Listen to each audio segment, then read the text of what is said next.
Perkenalkan, saya Reksana. Saya adalah seorang presentator yang ingin mempresentasikan tentang materi kelompok sosial. Apakah teman-teman sudah tahu apa itu kelompok sosial?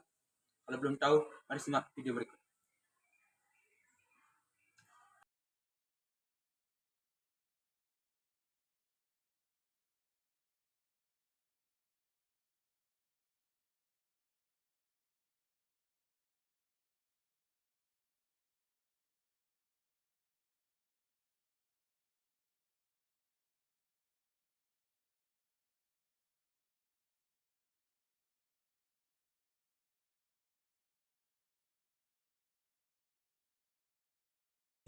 Nah, jadi kelompok sosial adalah kumpulan manusia yang memiliki kesadaran bersama akan keanggotaan dan saling berinteraksi. Tujuan dibentuknya kelompok sosial ini adalah untuk mewujudkan penerapan nilai-nilai sosial yang ada dan dibutuhkan dalam suatu struktur sosial pada suatu masyarakat. Menurut Merton, kelompok berbeda dengan perkumpulan. Perkumpulan adalah sejumlah orang yang mempunyai solidaritas berdasarkan nilai bersama, serta memiliki kewajiban moral untuk menjalankan peran yang diharapkan.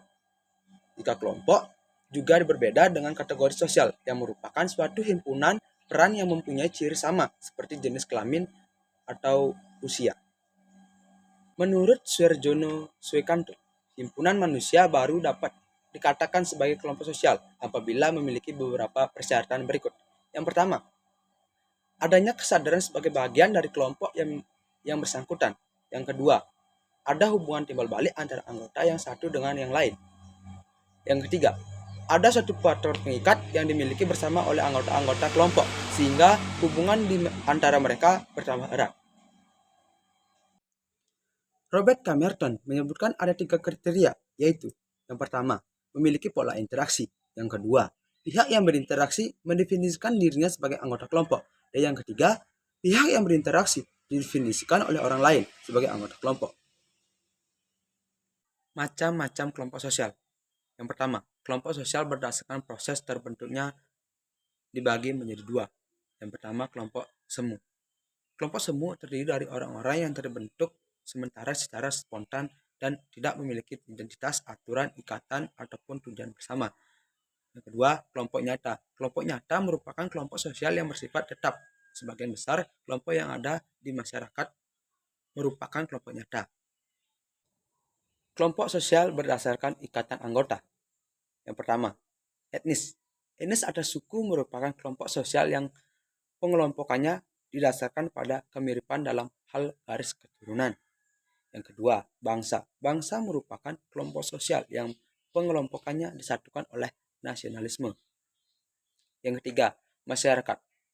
Kelompok sosial jenis ini merupakan kelompok sosial yang cakupannya luas dan ciri-cirinya beragam. Paguyuban. Paguyuban merupakan kelompok sosial yang terbentuk karena adanya ikatan batin yang kuat. Pandambayan merupakan adalah sosial yang memiliki ikatan kelahiran, biasanya kurang disertai adanya ikatan batin. Yang keenam, komunitas. Komunitas adalah kelompok sosial yang terdiri dari orang-orang yang memiliki kesamaan karakteristik seperti hobi, geografi, profesi, agama, ras, dan lain-lain. Yang ketujuh, organisasi sosial. Organisasi sosial merupakan kelompok sosial yang memiliki struktur yang klasifikasi kelompok sosial. Kelompok sosial dapat dibagi menjadi beberapa klasifikasi, yaitu yang pertama, berdasarkan atas cara terbentuknya, seperti kelompok sosial, semu, dan kelompok nyata. Yang kedua, berdasarkan kualitas hubungan antar anggotanya, seperti kelompok primer atau hubungan cenderung informal dan kelompok sekunder hubungan yang cenderung formal. Yang ketiga, berdasarkan kekuatan ikatan antar anggotanya, seperti paguyuban dan patembayan. Yang keempat, berdasarkan pencapaiannya, seperti kelompok formal mempunyai aturan sendiri dan kelompok formal memiliki tujuan bersama namun tidak resmi. Syarat kelompok sosial. Yang pertama, adanya interaksi antar anggota. Adanya kelompok sosial untuk mewadahi interaksi anggotanya. Sebuah kelompok yang tidak memiliki interaksi tidak dapat dikatakan sebagai kelompok, melainkan hanya kumpulan individu. Yang kedua, interdependen anggota satu dengan lainnya, saling mempengaruhi perilaku dan sikap. Yang ketiga, kesadaran setiap anggota memiliki kesadaran akan keterlibatannya di kelompok tersebut. Yang keempat, adanya kesamaan adanya. Baik itu nasib, penderitaan, daerah, profesi, dan lainnya dapat mempererat ikatan antar anggota. Yang kelima, rasa menjadi bagian. Perasaan dan persepsi ini harus dimiliki oleh anggota dari kelompok sosial. Ciri-ciri kelompok sosial. Kita dapat mengidentifikasi suatu kumpulan manusia di lingkungan dengan memperhatikan ciri-ciri kelompok sosial, yaitu yang pertama, adanya kesadaran dari masing-masing individu jika ia adalah bagian dari kelompok tersebut. Yang kedua, adanya hubungan timbal balik antar anggota sendiri ataupun anggota lainnya. Yang ketiga, adanya interaksi yang aktif dan juga pola perilaku. Yang keempat, adanya suatu faktor tertentu yang memiliki dari masing-masing individu. Yang kelima, adanya suatu struktur masing-masing di dalam kelompok. Yang keenam, jika terjadi kejadian suatu individu dalam kelompok akan mempengaruhi individu yang lainnya. Yang keenam, adanya interaksi antar individu dalam jangka waktu tertentu. Faktor pembentuk kelompok sosial.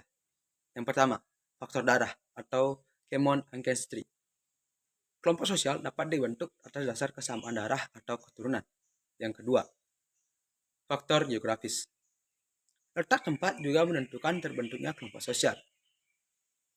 Yang ketiga, faktor kepentingan atau common interest. Terdapat kesamaan kepentingan juga dikatakan sebagai faktor pembentuk kelompok sosial.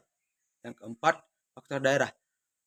Apabila seseorang individu yang tinggal di suatu tempat kemudian bertemu dengan individu yang lain dengan kelahiran yang sama, maka sangat mungkin mendorong terbentuknya kelompok sosial itu sendiri. Sekian video pemaparan saya tentang materi kelompok sosial. Bila ada salah kata dan kekurangan, saya mohon maaf. Sekian dari saya. Terima kasih. Sampai jumpa.